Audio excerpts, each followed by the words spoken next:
nigute mashaka sawa sawa na wewe, pamoja na wewe, pamoja na wewe. Heri nigute mashaka sawa sawa na wewe. Basi na tuombe. Baba mwenyezi na mwenye rehema, kubali kusikia maombi yetu. Nena pamoja na kila mmoja wetu, kwa jina la Mungu Baba, Mwana na Roho Mtakatifu. Amen. Tuketi chini tafadhali, wale ambao wamesimama. Uzuri mlikuwa mmekaa wote chini. Mniruhusu ni wasalimu nyote katika jina la Bwana wetu Yesu Kristo. Bwana asifiwe. Yesu Mwokozi. Nataka niwaambie, baba ni mtu wa maana.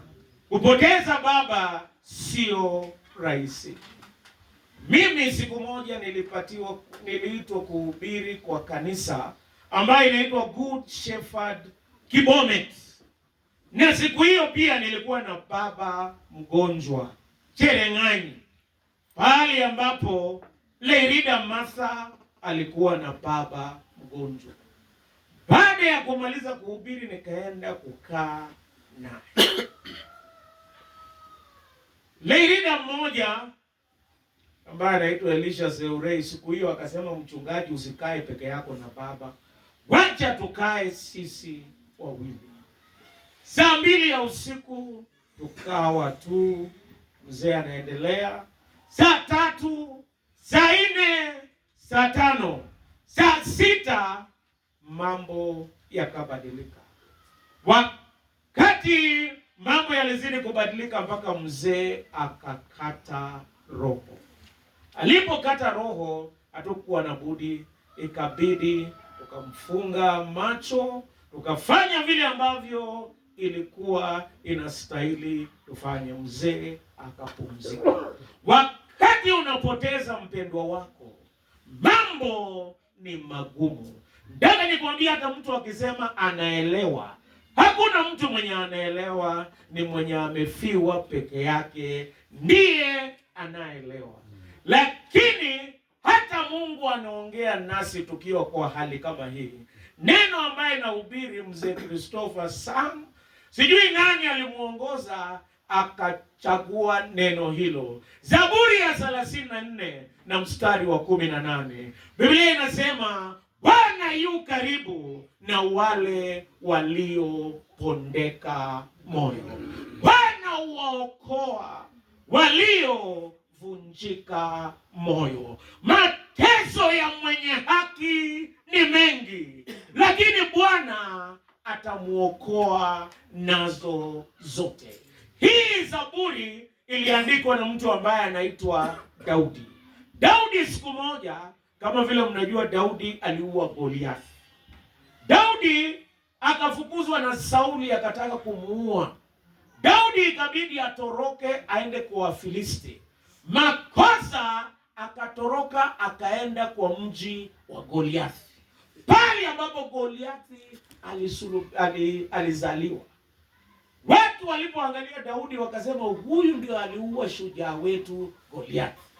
Dada wakampeleka kwa mfalme aliyeitwa Abimelech, wakitaka kumuua.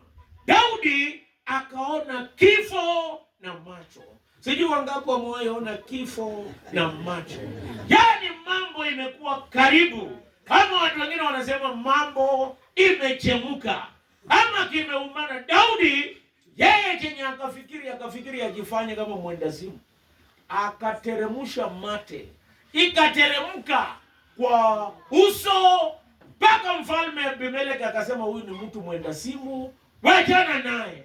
Na Daudi alipopona kutokana na hayo, na alipokuwa karibu na kifo, yeye akaandika na akasema, Bwana yu karibu. Nataka niseme, wakati unaposikia giza, wakati unapolemewa, wakati kama huu wa msiba, je, unageukia nani? Leo nataka kusema wakati kama huu ni wakati wa kugeukia Bwana. Kwa nini tunageukia Bwana? Ni mambo matatu peke yake nataka kusema. Jambo la kwanza, tunageukia Bwana kwa sababu Bwana yu karibu. Nanyi Jehova, Bwana yu karibu kwa wale waliovunjika moyo. Wanadamu wakati mwingine ni karibu, lakini sio karibu sana. Bwana ni karibu kwa wale waliovunjika moyo. Akiwa karibu, kitu cha kwanza anatupa nguvu, kwa sababu wakati huo ni Mungu peke yake ndiye anayeweza kukupea nguvu. Kwa jamii ya Tuwei na jamii ile nyingine, Bwana awe karibu nanyi, awape nguvu. Nitaweza mambo yote kupitia Kristo anitiae nguvu. Hata hii majaribu tutashinda kupitia kwa Kristo atutiae nguvu. Wacha Bwana awe karibu. Wanadamu wakati mwingine wakiwa karibu na wewe, unaweza sikia fitina. Wakati kama huu kuna walimu wenye hawana mshahara, unpaid teachers, wenye watakuletea maneno hata itakuchanganya zaidi. Hata wengine wanaweza kukuletea sababu ambazo haziko. Lakini ukiwa karibu na Bwana atakupa nguvu. Bwana asifiwe. Amen. Jambo la pili, ukiwa karibu na Mungu, yeye atakupa amani. Nataka nikuambie, uko na mtu mmoja ambaye alikuwa ni wakili. Wakili kwa Kikalenjin anaitwaje? Ogiliot ni jina ya Kikale kweli ama karibu ifanane na wakili, wakasema po wacha aitwe tu Ogiliot.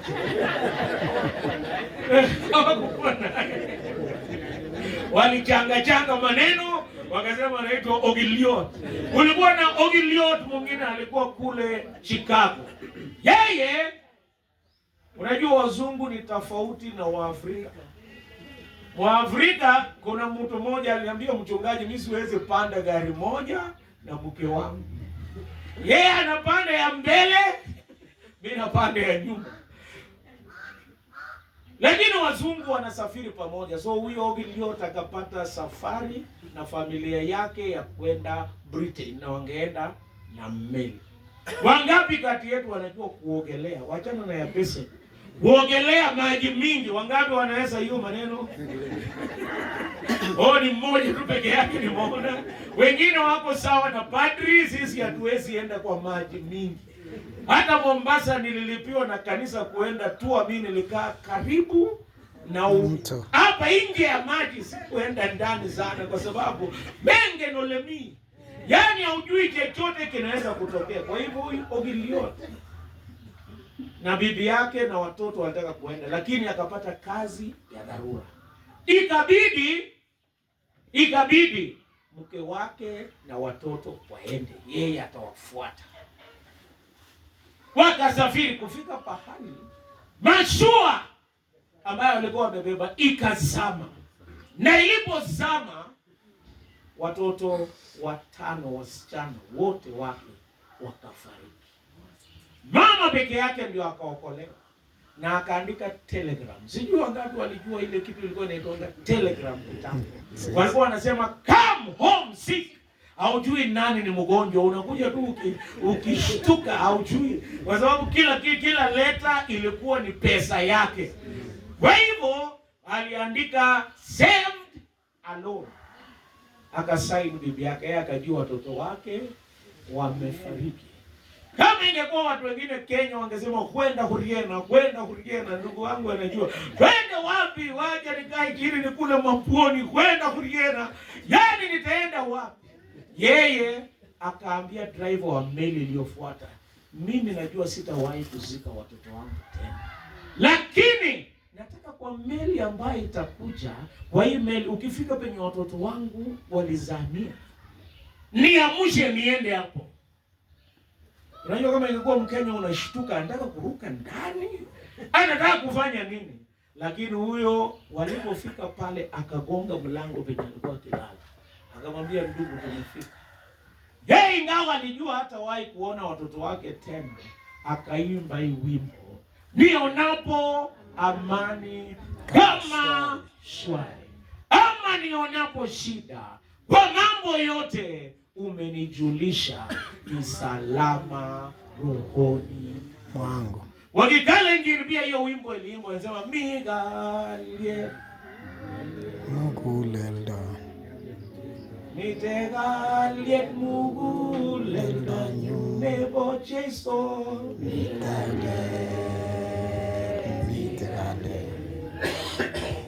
mitegalie muguleldo. Unaomba Lady Martha pamoja na jamii yote, Mungu awape amani. Sio rahisi, lakini yeye anapeana amani ipitayo fahamu yote. Jambo la pili, Bwana hayuko karibu peke yake, pia anaokoa wale waliovunjika mioyo. Yeye anatupa matumaini. Hii negegure kama ngune. Yeye anatupa matumaini ya kwamba hata kama tutalala dunia hii, siku moja tutafufuka. Kuna wimbo wa Kikalenjin unaimba ajenge vije tongo gas hapo yetune hapo ninge Jesu Kristo ama magana asubadi Jesu Kristo. Sikutaka muimbe chorus lakini mnaimba ima kwa awa amaje hityo akasini amaje magenu kiacho mugulelanyu amaje magenu abitibetu satabi. Hey, wangapi wanangojea siku yenye Bwana anakuja?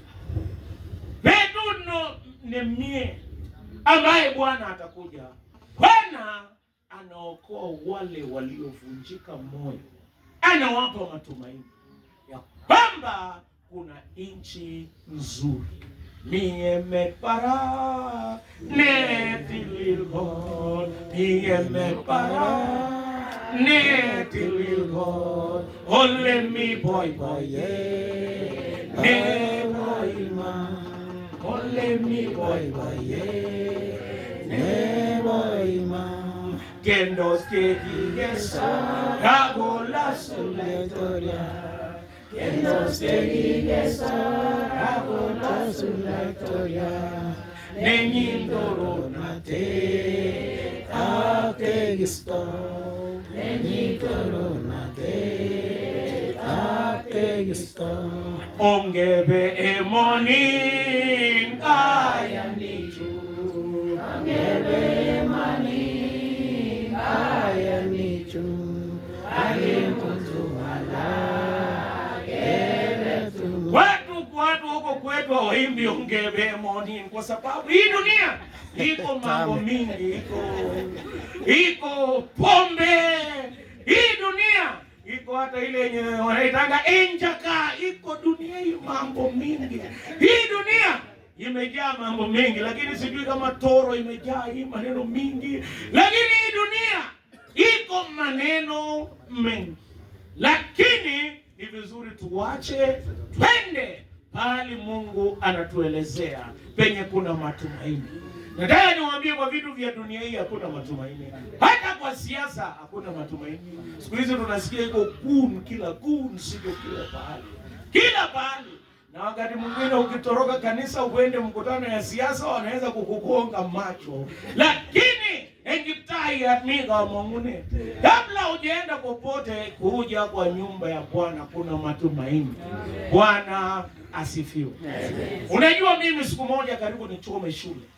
Walinifukuza shule, waliandika suspension letter conspiring to burn the school. It's not a laughing matter. Your son is callous and evil-minded, who is not supposed to be mixed with the right-thinking Kenyans. A safe place for him is in a prison cage. Yani mimi nilikuwa mtu beyond repair. Nilikuwa nakunywa busaa, ni ngumu kupata msako utajawahi kunywa pombe. Kama lua, nilikuwa nakunywa busaa, nende nguli, chang'aa, bangi na nikataka kuchoma shule. Lakini nilipokuwa karibu na Bwana, yeye akaniokoa. Na anakuambia kwa Mungu kuna matumaini. Na hata baba ya Lerida amefanya tumepata pahali pa kuhubiria wengine. Wengine ni ngumu kupatikana kanisani. Yupeka wako, Anglikana wako, lakini leo hawaendi popote. Lazima niwahubirie mpaka mwisho. Kwa hivyo tunahubiri habari ya matumaini. Bwana asifiwe. Jambo la mwisho, Biblia inasema mateso ya mwenye haki ni mengi, lakini Bwana atamuokoa nazo zote. Kifo ni mateso, na nikwambie kifo ni uchungu. Kupoteza mpendwa ni uchungu, lakini mateso haya ingawa ni mengi, Biblia inasema ya kwamba siku moja Yesu akasikia rafikie Lazaro ni mgonjwa, na Yesu akakaa siku 2 zaidi. Jesus is never late. Yesu hachelewi. Na alipofika akakutana na Martha, baadaye akakutana na Mary. Mary akalia na Yesu akalia. Sijui kwa nini unafikiri Yesu alilia na alijua atafufua Lazaro. Ni kwa sababu alijua Lazaro atakufa tena. Hii dunia sisi sote imeandikwa kwa binadamu kufa siku moja, na baada ya kifo ni hukumu. Lakini habari njema ni ya kwamba Yesu Kristo alipoingia kwa kaburi ya Lazaro alisema toeni mawe. Akasema Lazaro, Lazaro amka, na Lazaro akaamka. Na Yesu akasema mimi ndimi ufufuo na uzima. Yeyote anayeniamini hata akifa atakuwa hai. Yesu ni ufufuo. Yeye atatuokoa na changamoto zote. Nataka niwaambie wapendwa, hata leo tuko na mahitaji hapa. Tunahitaji kusimama pamoja na wapendwa hawa. Mungu atatuondolea changamoto hizo, atafungua milango na madirisha ya mbinguni. Ataguza mioyo yetu na mifuko yetu ili tuweze kusimama na jamii hii. Mungu wa amani awabariki. Mungu wa amani awe pamoja nanyi. Nasema katika mambo yote, ukiona kuna giza, kuna majonzi, kuna uchungu, geukia Bwana, kwa sababu Bwana yu karibu. Bwana anaokoa na Bwana anaondoa mateso yote ya mwenye haki. Mungu afariji jamii hii. Sisi ambaye ni wa ACK hapa tumekuja kusimama na Lerida. Na ningeomba tu kwa unyenyekevu wale ambao wako hapa wa kanisa la ACK St. Mark's Toro na ACK popote, simameni tu penye mko. Simama tu penye mko.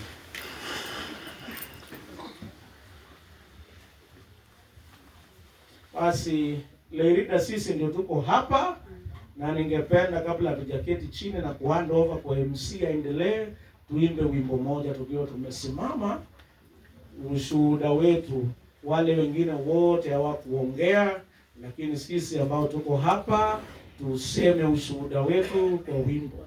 Yule mwenye atatutolea wimbo sio padri, ni mwenye ana kipawa.